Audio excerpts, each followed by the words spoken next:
Assalamu alaikum wa rahmatullahi wa barakatuh. Chers frères et sœurs, que la paix, la miséricorde et les bénédictions d'Allah soient sur vous. Aujourd'hui, nous vous parlerons qu'Allah ne peut pas supprimer vos sentiments pour quelqu'un, Islam. Pourquoi ces sentiments persistent-ils? Parfois, nous portons des sentiments pour une personne, des émotions profondes qui ne disparaissent pas, malgré nos prières, malgré nos efforts pour les oublier. Pourquoi Allah ne les retire-t-il pas? Que signifie-t-il dans notre cheminement spirituel? Imagine un instant que ces émotions ne sont pas un obstacle, mais un moyen. Un moyen pour Allah de t'enseigner quelque chose de plus profond, de t'élever, de tester ton cœur. Chaque sentiment est une épreuve et une opportunité d'aller vers lui. Allah dit dans le Coran, « Et sachez que vos biens et vos enfants ne sont qu'une épreuve, alors qu'auprès d'Allah, il y a une énorme récompense. » Sourate Al-Anfal, 8-28. Quand l'attachement devient une épreuve, certains sentiments s'accrochent à nous comme une ombre inséparable. Peu importe combien nous prions, combien nous luttons, ils persistent, refusant de s'effacer. Tu as peut-être ressenti cette douleur, ce pincement au cœur lorsque quelqu'un hante tes pensées, même contre ta volonté. Tu te demandes alors, pourquoi Allah ne retire-t-il pas ces sentiments? Pourquoi dois-je porter ce poids?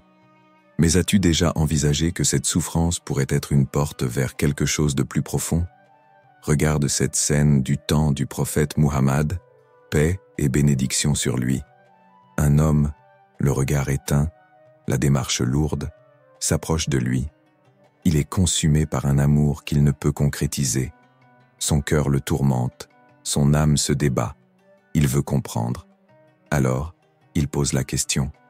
Ô messager d'Allah, pourquoi cet amour que je ne peux réaliser ne me quitte-t-il pas?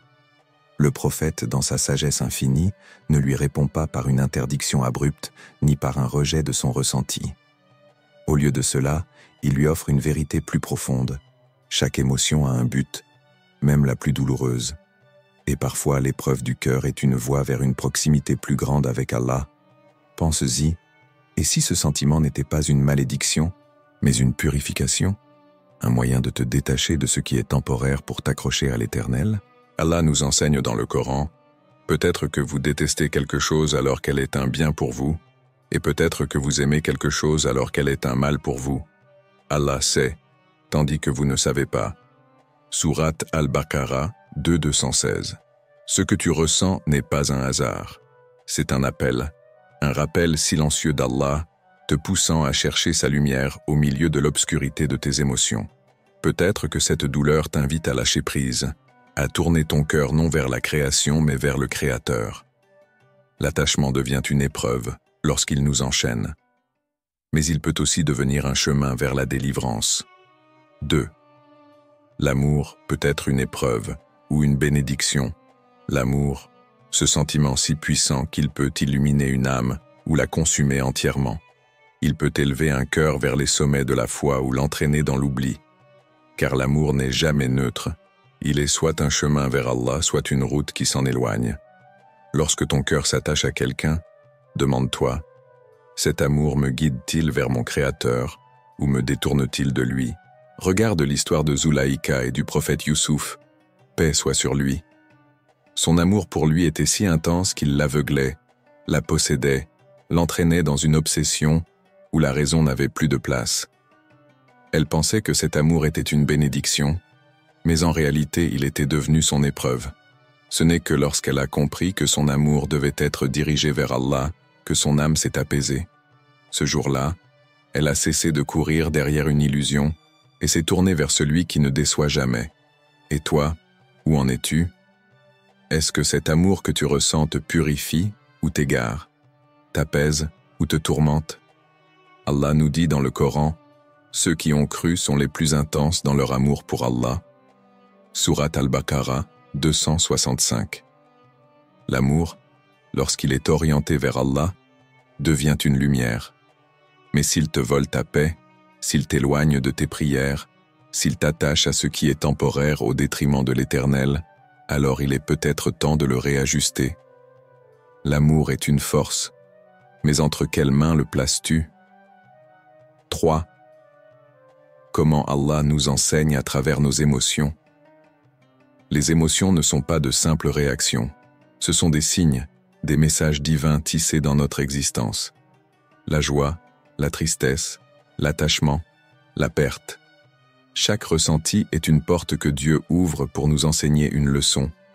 Mais la question est, les entendons-nous?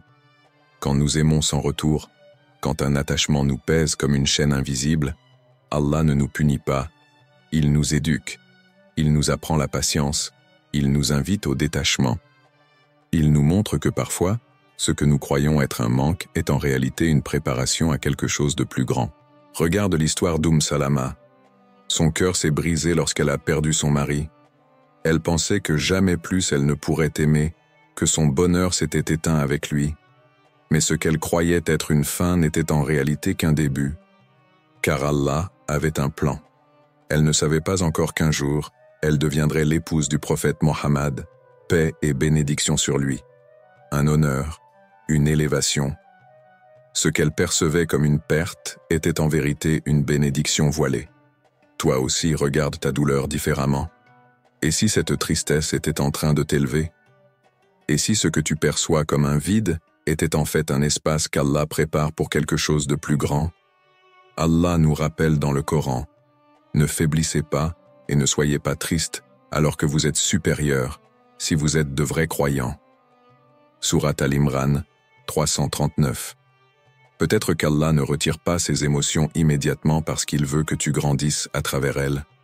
Peut-être qu'il te façonne, qu'il affine ton âme, qu'il te prépare pour un amour plus pur, une paix plus profonde.